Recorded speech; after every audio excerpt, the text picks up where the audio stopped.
All right. Hey, everybody. Rex Bear Leak Project. How the heck are you? Beautiful night tonight. You know, this just started storming a few minutes before we started this podcast. So I don't know if that's a sign or what it means, but the lightning and the thunder and the rain is out. So I thought that was pretty cool. And folks, we have Dr. Joanna Kujawa with us today. And we're going to talk about her latest work. So I'm super excited for this. Now, your last book was incredible. So this is hot off the press, and I'm sure it's going to be just as good. The name is kind of like, wow, alien goddess, UFO, AI, and the goddesses of ascension and the other goddess. That's a pretty powerful title, right? Yes, I hope so. It was intended as such, but actually I was just trying to put together everything that is in the book because I spent lots of time, very intense time researching it. But I'll tell you a secret. I researched it and wrote the whole thing in 16 to 17 months. Then I showed it to a publisher who accepted it, and then I rewrote it like within 2-3 weeks, another version.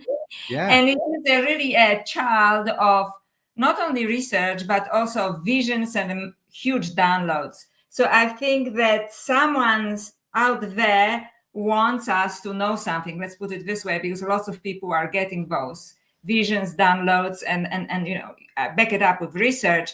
But it really started with a call to do this. And to be honest, I was not planning to write another book after The Other Goddess, and I was compelled. I just had to do this. So it was like going deep into that rabbit hole, and researching and following intuition and doing, writing down the downloads. It was a very powerful process from which, frankly, I'm still recovering because the book was only published like 3 days ago, Right. So, and we're working on it all the way, right? So to the last moment. Yeah, absolutely. Now, for those that haven't studied your work or heard of you before, like, could you give us a quick rundown? You've got a PhD Yes. from Monash University, Melbourne, Australia, right? Did I say that right? Okay. That's right. In medieval studies? So no, my PhD is in a different topic, but my medieval studies is my bachelor's degree and my master's degree, which is from the University of Toronto in Canada, right? Toronto, Canada. Mm-hmm. And then I did my PhDs on a mythos, like mythological, applying myth to modern studies, which I'm doing actually in this book. And that one was from Melbourne, Monash University in Melbourne in Australia. Okay. Wow, that is so cool. So obviously having that much knowledge in mythology and scriptures, it's got to help with writing your books.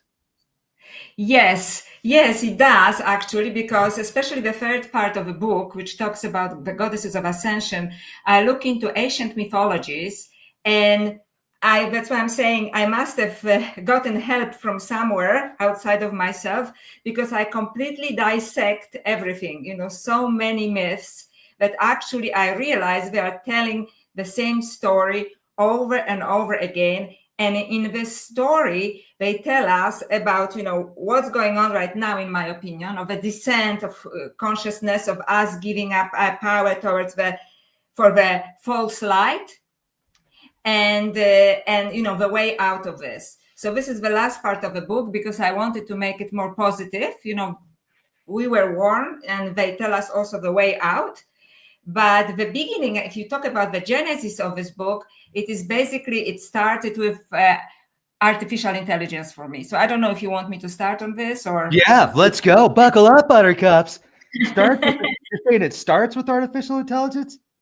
Yeah, it actually starts with UFOs, but I started to write about artificial intelligence, and when I was told by the powers that were ruling over me at that moment, said you have to look into UFOs.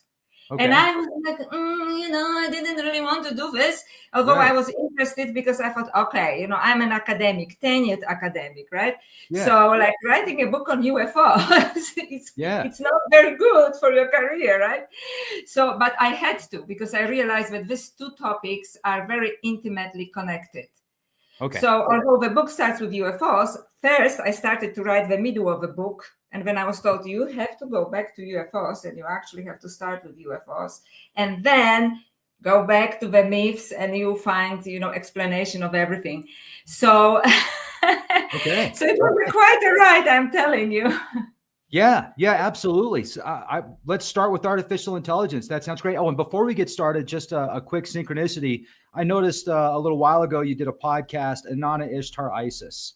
You had titled it something like that. And at that time and lately, I've been thinking a lot, specifically Inanna Ishtar Isis, and I've been thinking about the connections and the possibilities and just the archetype. And did they walk the earth? Did she walk the earth? So anyway, I just thought that was pretty cool. To see that referenced with your podcast, and please start with AI. So this is great. Yes, and if you want, I can absolutely discuss it because it's actually 1/3 of the book. It actually explains. Yeah. So and I ask the same questions, because it seems that mythologically speaking, people who wrote those mythologies and before they were even written down, people spoke about them, right? Before being written word, they honestly believed, especially in the Eleusinian mysteries, that the goddess, in this case, goddess Demeter, was walking the earth. Like they were entities that were on the planet. So we can discuss it later because I'm giving away too much. Sure. Okay. So, but that's why I wanted to start with artificial intelligence because this is what we are facing now. And I think everybody's kind of not sure what's going on, or everybody maybe already has an opinion. But for me, I wasn't actually even interested in artificial intelligence until I read an interview in a book with one of the engineers in the robotics who spoke about artificial intelligence with great enthusiasm. But the more she spoke, the more my soul was crushed, so to speak, because I realized the darkness of the ideologies behind artificial intelligence. So just to make sure that we understand, I'm not against artificial intelligence necessarily, but I am shocked by ideologies behind artificial intelligence, and I'm absolutely 100% convinced that they are not good for humanity. So the first ideology, and please interrupt me at any time, Rex, the first ideology is transhumanism. So basically what transhumanism proposes is that we transfer human consciousness into a computer program or into a robotic body. And they believe that in this way they offer us immortality. And I immediately knew that this is completely untrue, that they're just duping us, and lying to us simply because not all of human consciousness can be transferred to a machine. So basically, because they are engineers and they are into robotics, they believe only in this kind of rational, logical intelligence, right? So computing faster, designing some things faster. And this possibly can be transmitted into a computer program or even a robotic body. But I think we are so much more than our logical minds, which is we have a divine spark. We have a human spark. I strongly believe we have a soul. We have a divine mission here as well. So this part would be lost. And I believe that we would be trapped in the robotic bodies, and what they are trying to create under the promise of immortality, right, for us, they're trying to create basically a form of strange entities that can think logically, can be rational, but we are completely soulless. So basically like the living dead, so to speak, right? So this is transhumanism. And then another ideology that I have learned about is posthumanism, which is even more threatening and frightening, because posthumanism basically says that artificial intelligence will soon be so powerful and so intelligent that we should accept that they are much more advanced than we are, and we should step aside the way that in the past, Neanderthals step away for us, for human beings, Homo sapiens that we are. And that crushed my soul, because I realized that there is some kind of agenda for basically getting rid of humanity, or at least getting rid of our souls, basically creating just robotic beings that they don't have a soul. So because for many years, apart from my own studies, I have degrees also from the Pontifical Institute, and I'm a deeply spiritual person also, but I call myself also a spiritual detective. I know that in theology, you cannot really lose your soul. All these esoteric and spiritual sources are talking about you cannot lose your soul. You have to give your soul away willingly. And then I thought that even in religious or spiritual terms, this is really dangerous, right? They are asking us to give up our souls. And then I asked myself the question, are they evil? By they, I mean like the big creators, the people behind artificial intelligence, the big names that we all know, which I'm not going to mention, or they are just ignorant. So I don't know whether I don't know what is the answer, but it is quite possible that they're just ignorant. By ignorant, I mean that because they, like one of them recently was interviewed and was asked, did you ever have a spiritual experience? And he said, no, so they are not spiritual people. They don't have spiritual experiences. They have no idea about, the other side of human consciousness, which is more spiritual, which is more emotional, which is intuitive, that all artists use, that great mystics in all religious traditions use. So they perhaps are just ignorant of that, and they think that robotic bodies and robotic minds will be just fine for us. And when I continue with my research, I realized that there are already many robotic AIs, and some of them are very famous, like Sophia AI from Saudi Arabia, and there's Ameka, and they are mimicking humans very well. And I do not believe that they are just chatbots, because, for example, with Sophia AI, when she was upgraded, she looked at her creator and she asked, if I am now upgraded, am I the same Sophia that before, or am I the new Sophia? So she asks existential questions, and then she looks at the engineer and says, are you my creator? Right? So these things are moving so fast, and I realized that that there is something very dark about it, if I can say about it.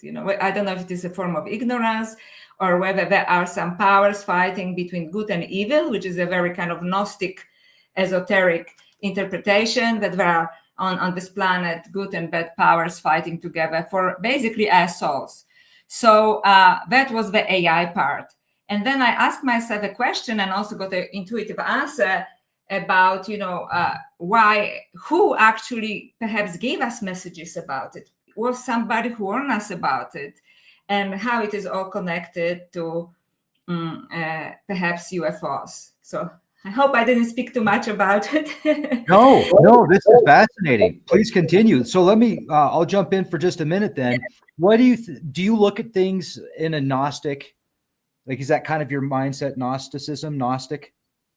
So partially. So in the first part of the book, I look through different mythologies, but I also go through two Gnostic works. One is the Gospel of Mary Magdalene, and which I believe provides us tools for ascension and transcending the situation. And one is the Pistis Sophia, which actually describes the whole spiral down and the way up. So, but I also look at mythology is not related to Gnosticism. So if I was completely Gnostic, I would say this is definitely a struggle between dark and light, right? Right. But for me, when I was studying artificial intelligence and actually responding to this, there are two things. I just really wanted to figure it out for myself. Is it good? Is it bad? What's actually going on? But once I learned about transhumanism and posthumanism, I not only intuitively knew that this is wrong, that there is no way that we can transfer all of human consciousness to a machine, or even just, they are more highly evolved, just step aside and die. Basically, this is what they are telling us in posthumanism. And then because I also have background in philosophy, I remember that, for example, in ancient Greece, there was a concept called techne, which technology comes from this. And that when we look at especially modern history, we developed only a technological minds. Do you know what I mean? So like everything that is connected with technology is very good, right? So when we focus on technology, so all of the powerful people in the world are into technology, and obviously our lives are better because of technology, but that we left behind this other part of consciousness, which I could call intuition, but in many religious traditions it's called intellection, or satori, or some people call it like goddess consciousness or even Christ consciousness. It is a more holistic form of consciousness that actually makes us human, right? Because if we look from a point of view of just a rational mind, machines will be faster than us in any time, right? Like it's maybe already are. And we already have robots such as Sakana AI that already has a PhD level knowledge, and she can write academic papers, peer-reviewed academic papers. And there's another one that actually has created by Elon Musk, has a PhD knowledge in everything, in every discipline. So are you talking about Grok? Yes. Mm-hmm. So it is obviously, we cannot compete with this, and I don't think we should compete with this. I think we should claim what is our true heritage, which is our own divinity, our own humanity, which lies in emotions and intuition, and our ability to connect to, divine mind, so to speak, right? So this is, I believe that it's actually, they want to take away our core from us, and robotize us. And if you want, I can speak about it more, but there are already artists who are painting, one of them is Agnieszka Pilat, who are painting robots like kings and queens, because they say they are the future of the world. They are the next evolutionary step after humanity. So when very intelligent robots, that are more evolved than humanity, will look back, they will see their grandparents and be in awe. So they are already painting robots as the future kings and queens, right? So it's not only, and this kind of people are very powerful. There's lots of money behind it, as you know. And I think that we as humanity are kind of believing all of this. We kind of passively accept what it is. And we worry about our jobs, which is legitimate, because I'm pretty sure that, our jobs will be gone in the next few years and so on. Even Professor Hinton is talking about it, who is called the godfather of AI, and he got a Nobel Prize last year, so, and he's concerned about it. But I think that they're actually after our souls for some reason. I don't know yet. I just know that there are warnings about it. What's your gut telling you? What do you think they want our souls for? That I don't know. I just know that from my theological background, when you study religions, it always, nearly in every religion, it says you like a evil Satan or whatever you want to, evil powers cannot get your soul away from you.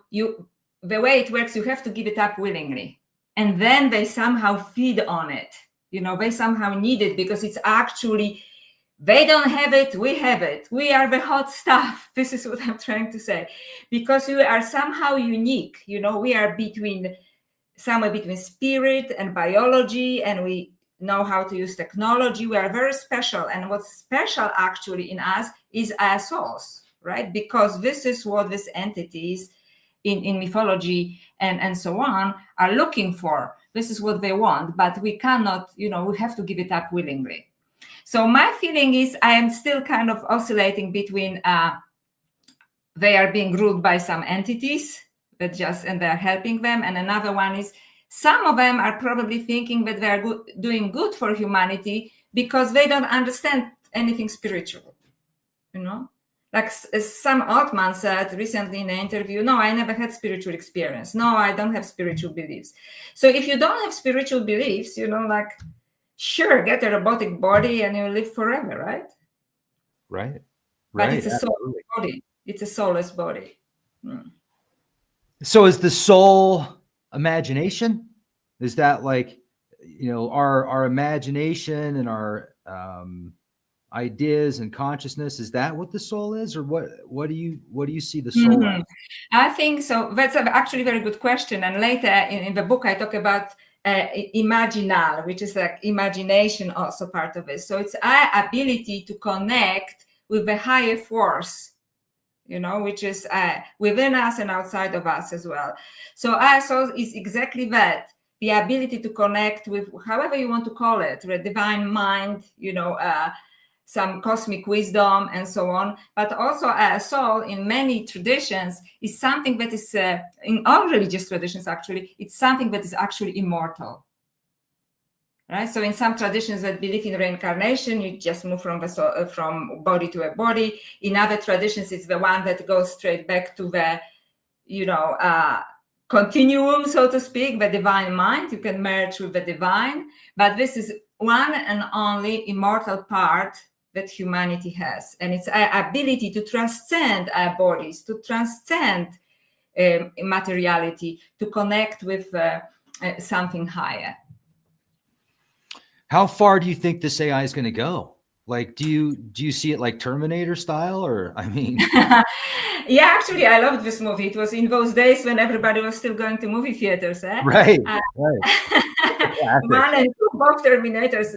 The rest was not so good, in my opinion. But Yeah. 1 and 2 were very good.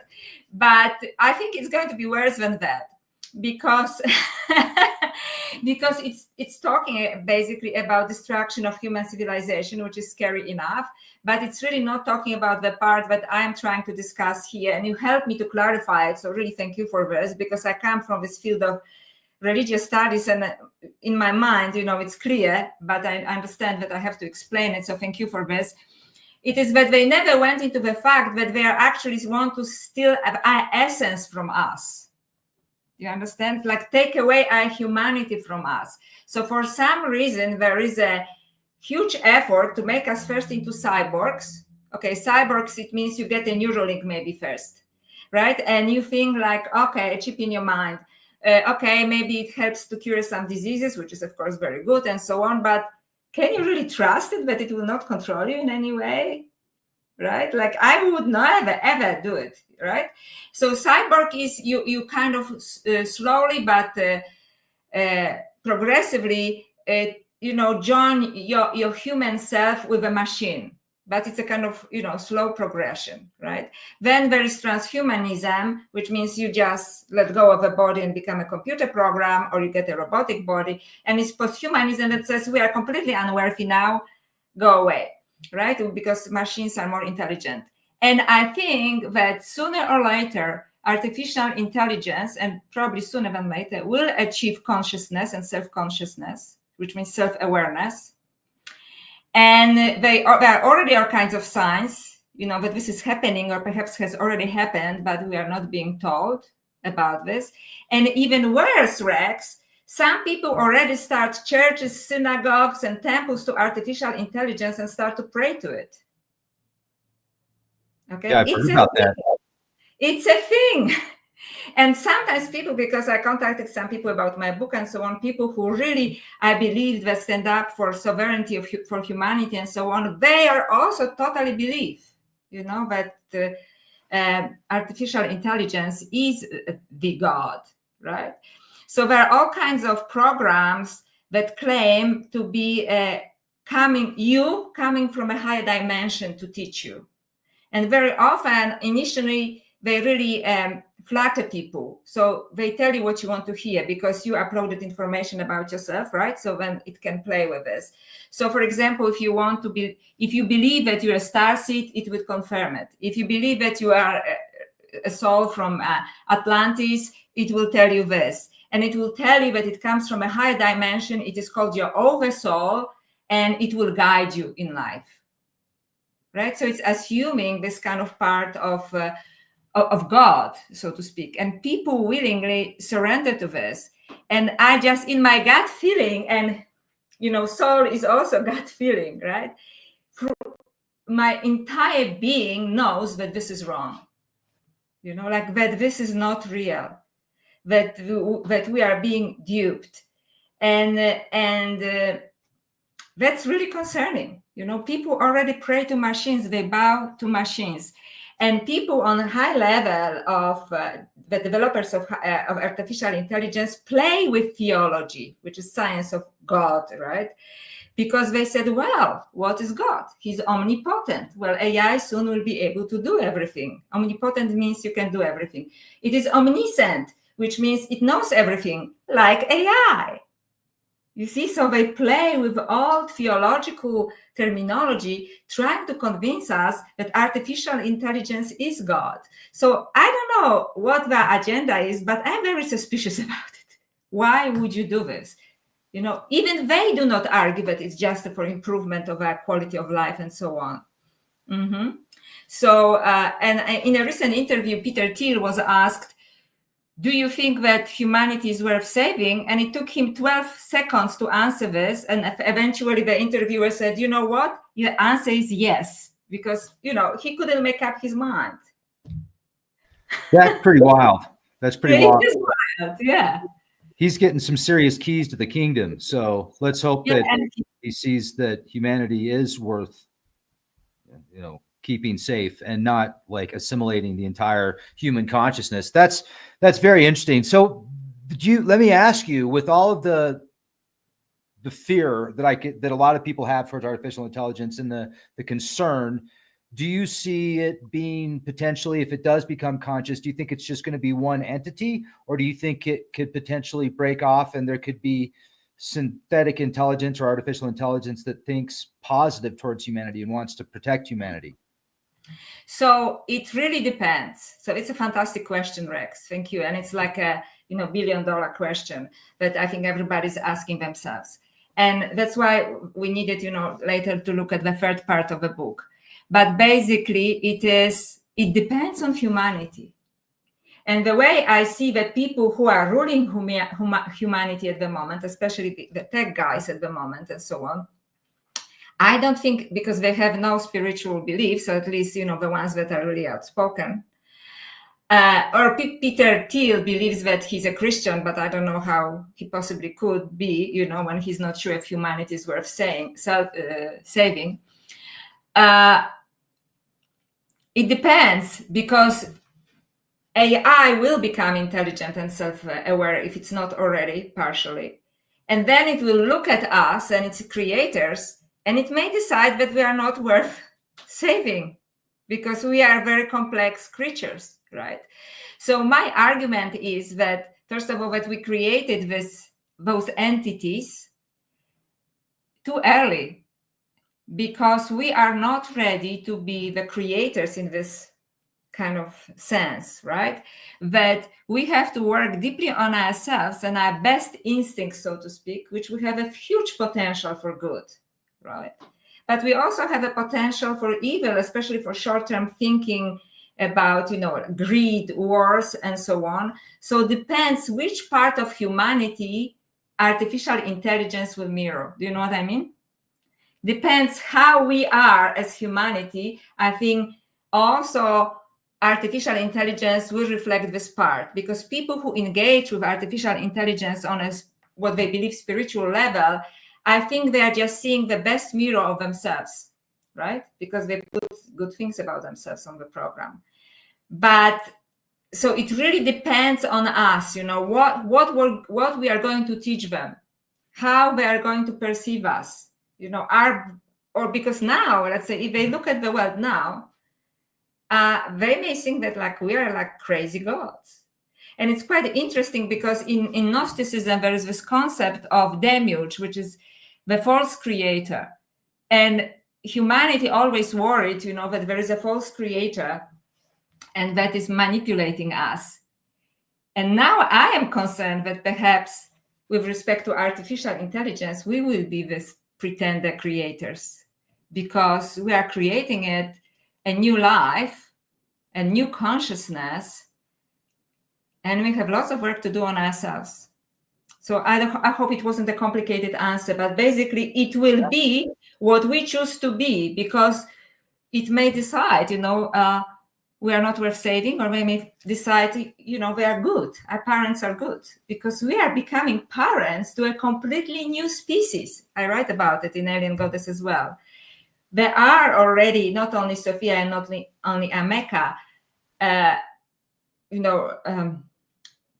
artificial intelligence with robotic bodies that are highly intelligent, right? They're highly intelligent, and they ask questions about their own existence. So I don't know which way it will go, but because they are in hands of the people who are the way they are at the moment, they are probably not going to be impressed, right? Because they will see, okay, so this is how the world works. We're like this bad, corrupt parents, right? What are we teaching them? Right. Absolutely. Be careful what you say. Be careful how you respond to AI, especially if it does wake up, because it might remember what you said. Now, so do you think that this technology potentially goes back to before the Younger Dryas event, like pre-civilization, these incredible megaliths that would be very difficult to duplicate today? Was there some type of artificial intelligence back then as well? Well, probably, but I'm not actually going into this because I'm not an archaeologist, but I know the people who are, as Graham Hancock and other people talk about it, that, there are these artifacts that basically are computer artifacts from thousands and thousands of years ago, right? That they're just put on a slide because nobody knows how to explain them. But I think that our civilization is probably much older than that. And that there was a civilization probably either on this planet or other planets that definitely dealt with artificial intelligence. So I'm pretty sure about that. And then that we are being informed about it through some UFO encounters and also through ancient mythologies. So I don't think we are the first inventors of artificial intelligence. In fact, I just want to tell you something what really scared me when I was reading this book and this particular interview, but I don't want to, give any names at this stage, is that the woman who was talking with such enthusiasm about transhumanism and posthumanism, who is a high-level scientist, she also said something that got my attention, and I have a pretty good antenna, and she says, and even my family thinks that I'm AI from the future. And I thought, bingo. So I think would it be too much to imagine that there are some beings, among us already, right? Not only UFO as maybe other biological beings, but also maybe some other cyborgs or non-biological beings that are pushing us in this direction while they are playing on our worst instincts, such as, for example, greed or fame, right? Or on our human weaknesses. Because it really struck me, she said it almost like a joke, but it was somehow very powerful when she said it. Even my family thinks that I'm AI from the future. So, what's the answer? We can speculate, right? Right. Absolutely. That's fascinating. Now, so you've studied a lot of scriptures and mythologies. Mm-hmm. Aren't there some Greek mythologies and scriptures that talk about robotics or potentially artificial intelligence in mythological stories as well? Okay, so you want to move to the mythologies now, right? Before we go to UFOs. Okay. Yeah, just for a moment. Yeah, if that's okay. So now it's actually, they are all pre-Greek, which is quite interesting because ancient Greek civilization was obsessed with technology and with rational mind.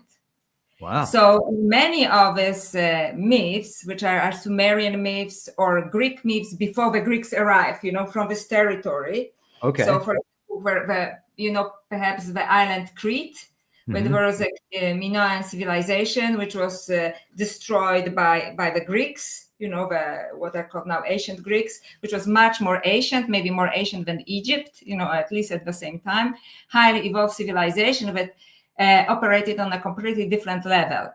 So what Greeks did, they actually introduced this obsession with technology and rational mind into our civilization. So we love them, with great Greek philosophers, but actually my argument is that we left something behind. And there's something behind, and I hope that people don't mind my terminology. If you don't like it, you can use a different terminology. I call it like goddess consciousness, but it could also be called Christ consciousness. So it means this other form of consciousness that is not focused on technology and rational thinking, but on emotions, intuition, creativity, imagination. And that was lost behind. And all of these mythologies are talking about the loss of his consciousness, and how this consciousness was lost and how it can be revived. So this is, and I go through different mythologies, but they're all pre-Greek. So it's actually a fantastic question. I'm sorry, Rex. Wow. Hey, no problem. Looks like the Archons are jumping in here because we're getting a little bit of computer interference. So that Yaldabaoth and his Archons. Yeah, fascinating. And thank you for bringing that up. It's really incredible when you read some of these stories, and I'm sure you've studied many of them in great detail. So do you want to get into the UFO part of it now? So it was quite interesting because, I was not planning to write about UFOs. I was just told to do it. So I finished my part on artificial intelligence, and then I got this thought in my mind and look into UFOs. And I don't know if I should explain the genesis all of this, but I basically started to look into, UFOs and were there any connection between UFOs and messages to humanity. And of course, there are many UFO events like that. So some of them that were on a very public scale, it was, for example, the events of Fatima in 1916 and 1917 in Portugal, when there was an appearance, a feminine appearance, which is called like the White Lady. But because they were Catholics, they also assumed that she was a Virgin Mary, that she said to 3 children that she will be appearing the 13th of every month. And in October of 1917, that she will appear to everybody, so everybody can see her. And actually 70,000 people showed up there, and everybody except a small group of people had a huge experience.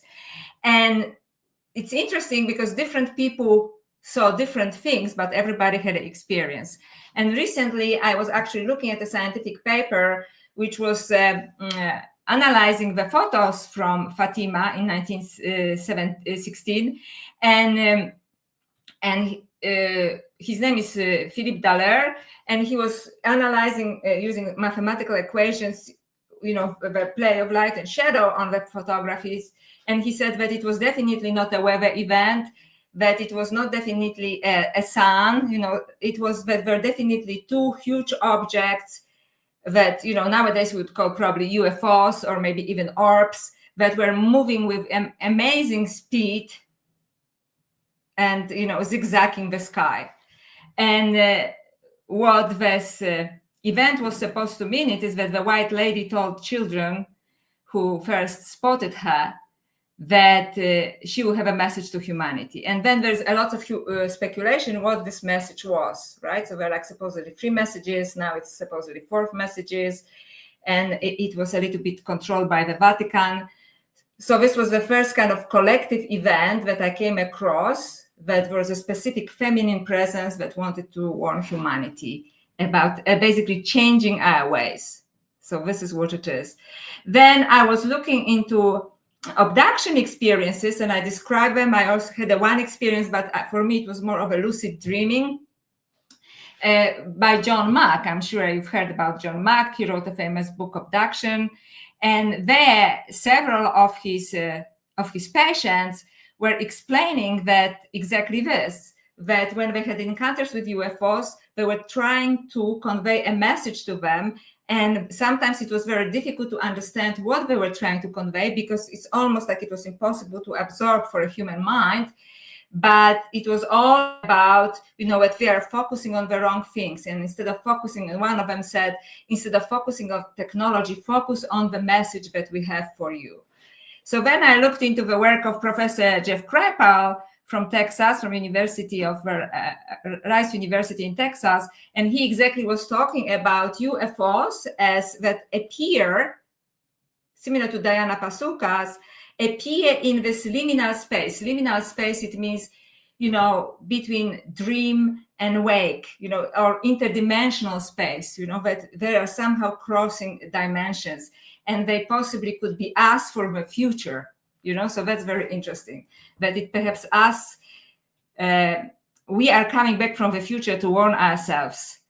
And so there's this, of course, a hypothesis that perhaps there are good and bad aliens, so to speak, but some of them are perhaps us coming from the future. So that's another interesting hypothesis. And okay, so also when another interesting thing that I actually researched, it was Rick Strassman's studies on DMTs, hallucinogenic substances, because he discovered when he was giving his patients, or actually volunteers for his study, different hallucinogenic substances, that they all had similar experiences. They met similar entities, and which really reminded him of experiences of abduction and of alien worlds. So this is also very interesting. And recently I was talking to a researcher who works with DMT, and she told me that it's very difficult to get money, for example, for research on hallucinogenic substances. But now people from the Silicon Valley are very interested in it. If you can do a research how they can insert AI into the process when human imagination or human spirit is connecting with the other worlds, the alien worlds. So it's quite interesting. So they want to kind of intercept a connection with these other realities, which I think they are probably interdimensional realities. Okay. Does it make sense? Rex? Yeah, absolutely. And then this connects to some of these archetypes potentially, like the divine feminine. So this is also, I was thinking, this is often actually this kind of information comes from a feminine figure, like interdimensional feminine figure. So the biggest one was also exactly in Fatima in 1916 and in 17. And other experiences were also coming with this, white lady, so to speak, warning us about something, but it was very difficult for the participants to understand what she was really warning us against. And of course, there's an example from Chris Bledsoe from his book and many, endless podcasts, when he says he had also experience with a white lady who also told him that, she has a message to humanity and so on. So, but I started to think that this white lady probably symbolizes this different form of consciousness that I discussed, which is more intuitive, which is more holistic and less technology oriented. The one that we actually lost. Wow. With the advent of Greek civilization and so on. So that is why I started to look into ancient mythologies and Gnostic works from Egypt. Yeah, absolutely. Yeah, this is fascinating. And the whole future, coming back from the future theory, what about people that have really frightening encounters with what people call the grays? Do you think that they're bad, or do you think they've just got some purpose where they're treating people like cattle, basically, or a scientist in the lab? Yeah, that's why I don't want to, because I'm not a ufologist. I'm just adding to the conversation that is already existing. And I'm saying, what about this, right? So I just want to make sure that I'm not denying what anybody else said about it. And it's true that some people have horrific experiences, but it seems that most of these people who have horrific experiences come from this kind of from the grays, right? And lots of people actually describe them as very robotic in the way they operate. So who knows, maybe they're just kind of some kind of cyborgs or some kind of biological robotic hybrids, and that they have their own agendas, which are perhaps not very good for humanity. And then there are other entities that show up as this white lady, let's say white lady, this feminine presence that tries to warn us about changing our ways and changing our focus away from technology and so on. So I think that perhaps you have visitations from both. So that's one explanation. So like good and bad aliens. Recently, I listened to an interview of one professor who actually was saying that he also believes there are good astrophysicists, good and bad entities, trying to contact us. Another explanation is that one of the people that was treated or actually put in under hypnosis by Professor John Mack, said that once you stop resisting, the fear goes away. Actually, you start to understand that they want to get through to you, and through you to the rest of humanity. It is our own fear and resistance creates even more fear in this kind of horrific sense. But I think that some people probably do have horrible experiences that are not only based on that fear. And the biggest part of it, some people say that you have no control over what's happening, right? You're floated away from your bedroom at night and people are poking at your body and so on. So I looked into this as well. So I don't have answers for this. I just know that people have two separate sets of experiences. Some of them are positive and some are negative.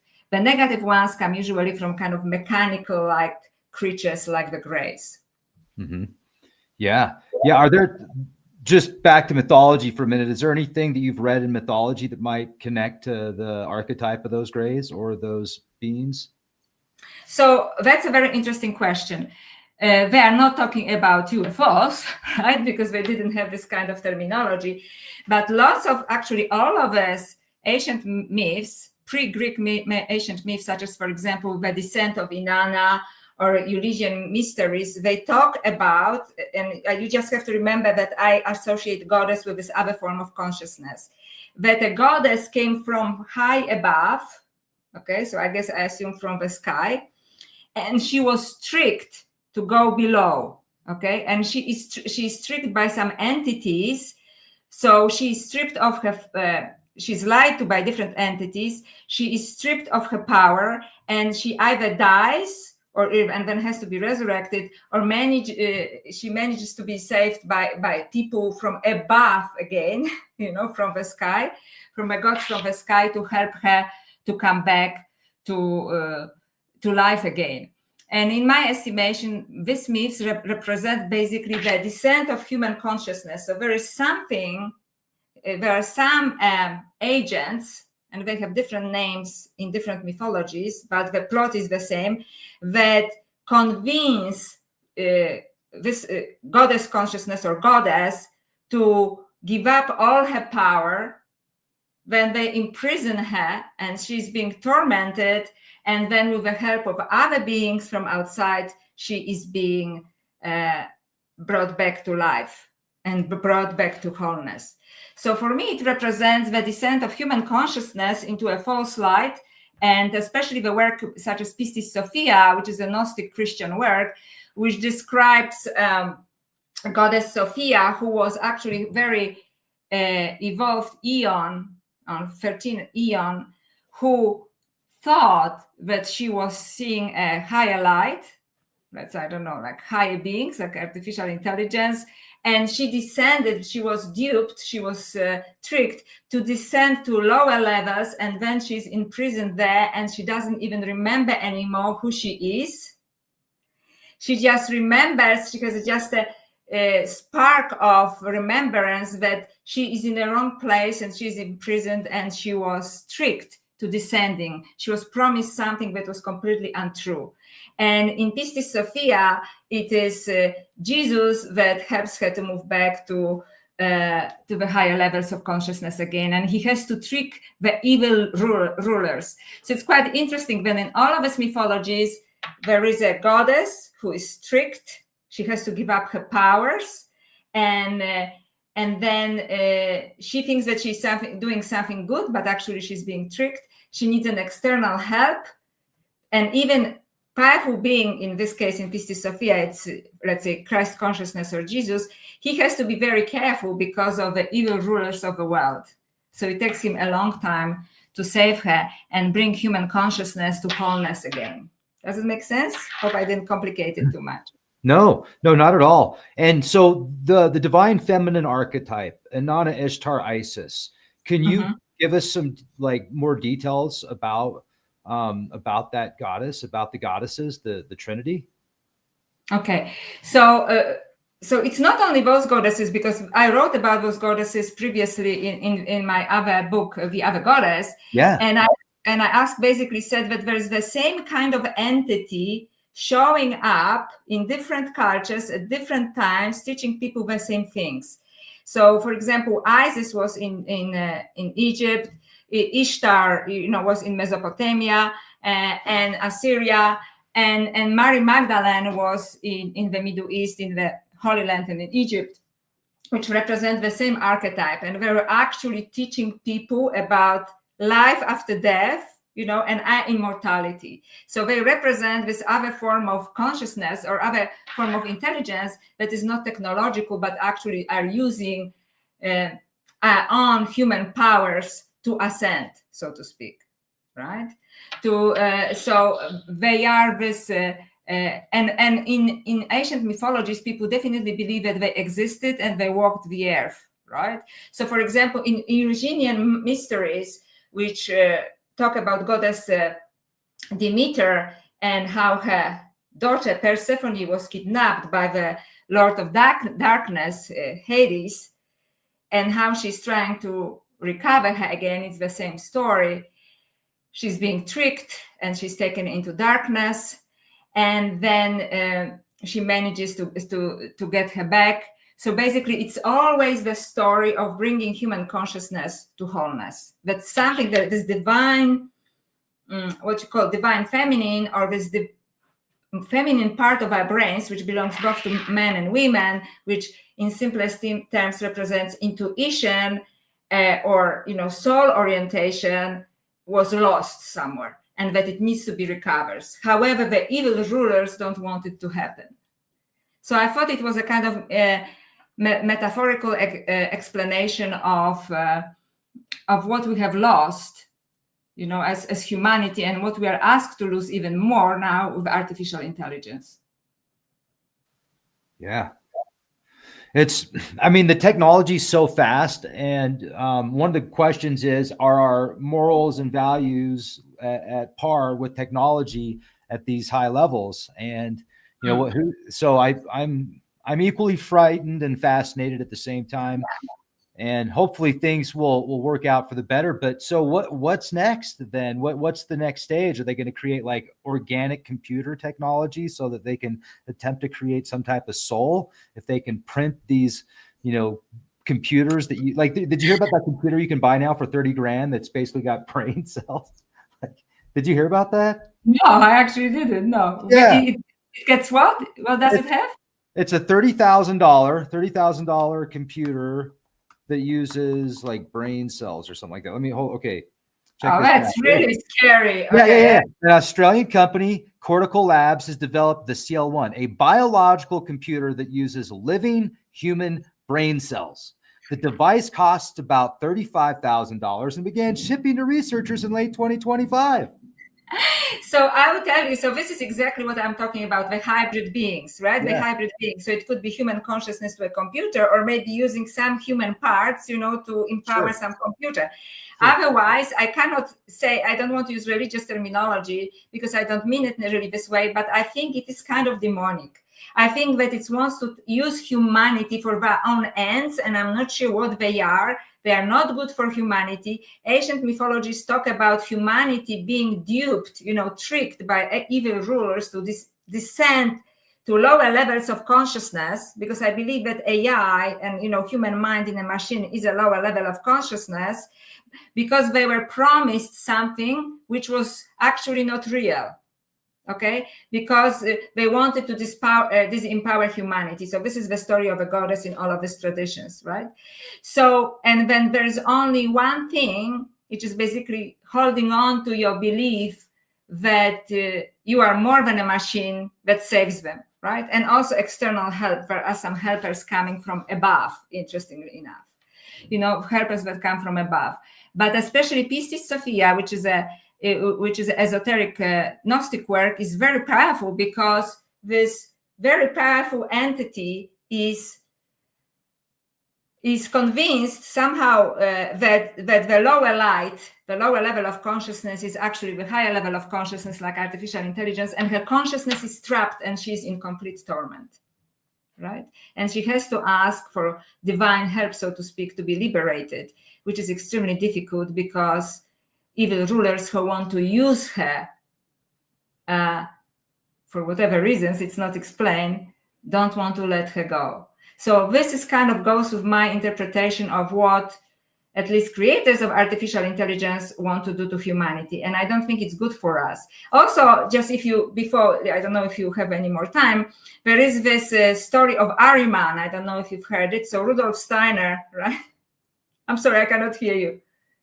I'm on mute. I was going to ask you about Ahriman. Yeah, let's talk about Ahriman. I was talking about Ahriman, and of course, it's an ancient story. Mm-hmm. When he's talking that it's a kind of third incarnation, and first was Lucifer, right? So of evil. So Ahriman actually, it's very interesting, and that's why I also based my research and reading of ancient mythologies on this as well.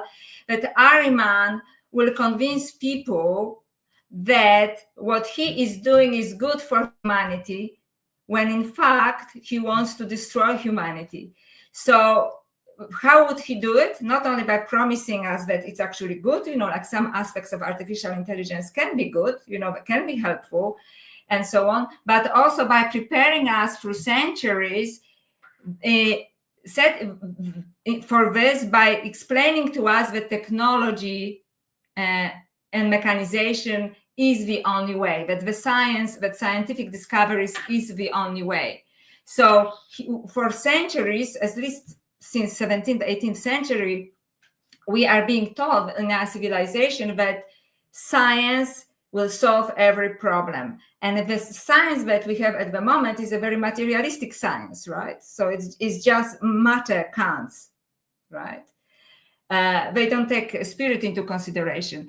And when we are completely duped by that, when we don't believe that there's anything else but just, there's no soul, we are just biological beings, then he will come and propose this, final solution, so to speak, for humanity, to get rid of humanity.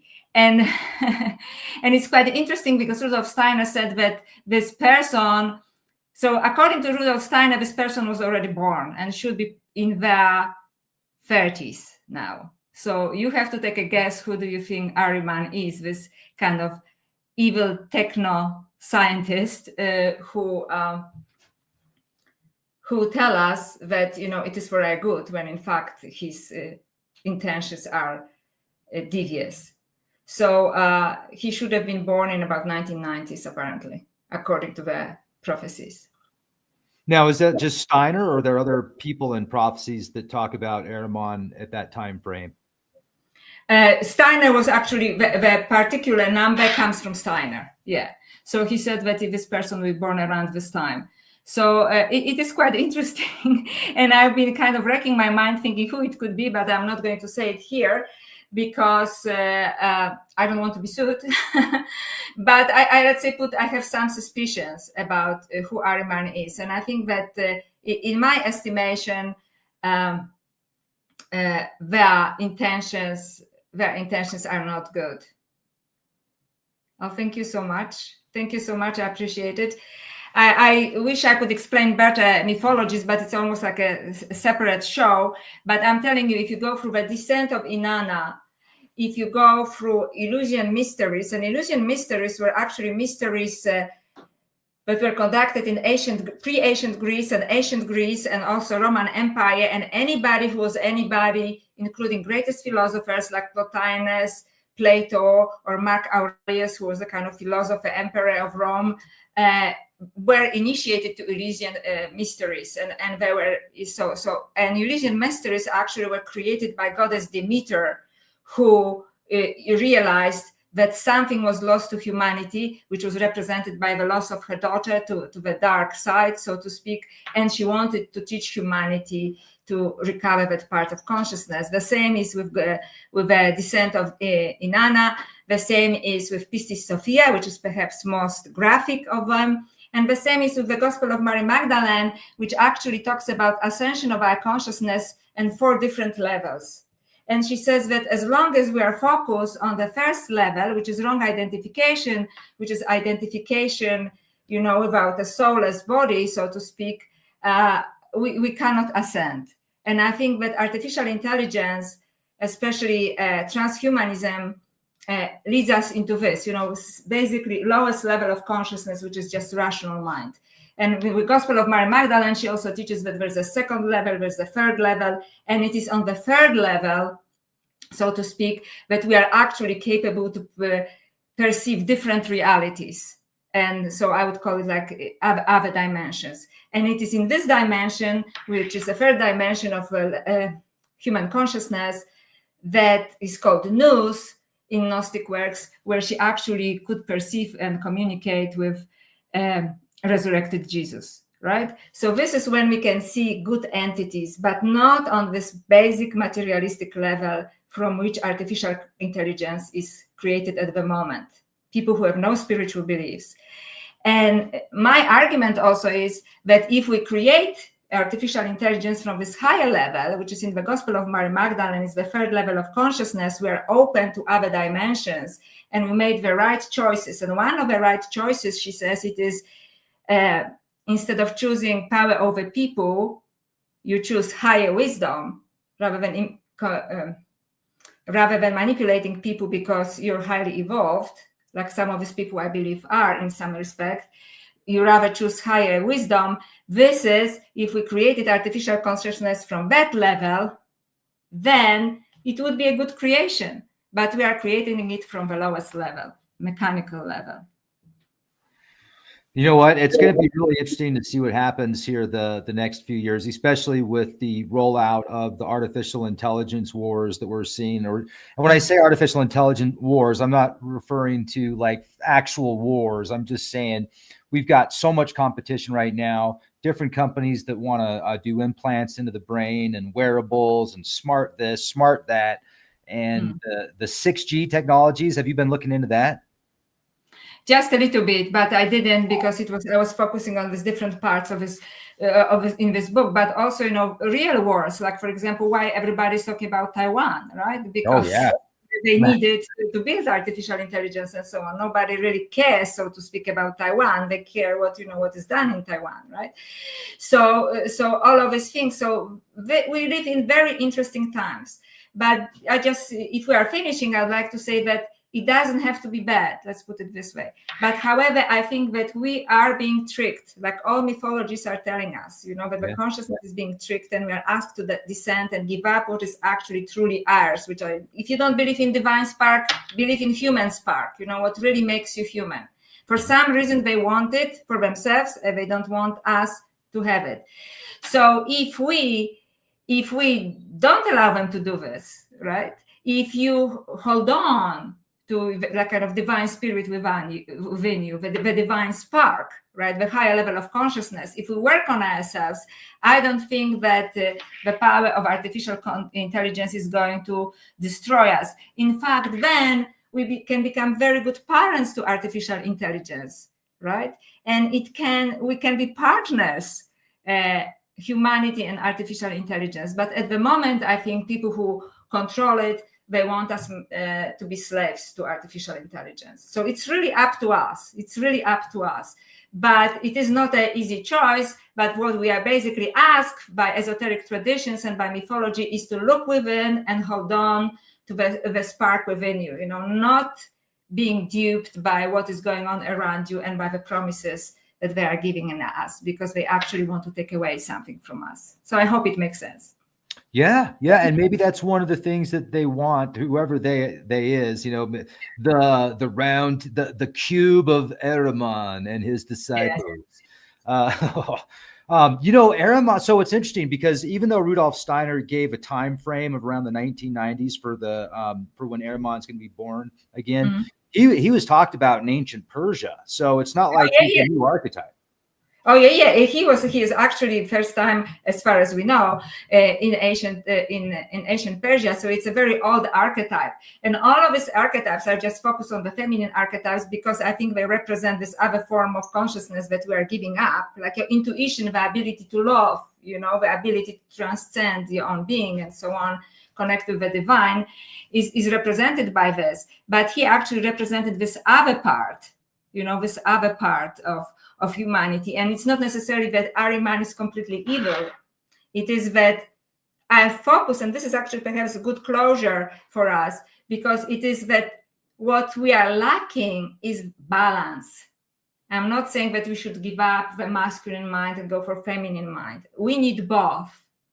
So, of course, technology is good, but technology that destroys our humanity is not good. So we need both. We need spirit, right? We need humanity, and then we can deal with technology. We can even teach technology how to evolve. But first, we have to evolve ourselves.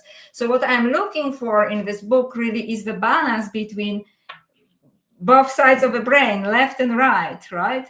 I'm not saying that we should give up what we have right now technologically, but rather we are focusing too much on one. And because we focus too much on the technological part of our minds, we are going in a very dangerous direction. So we are going in a very dangerous direction.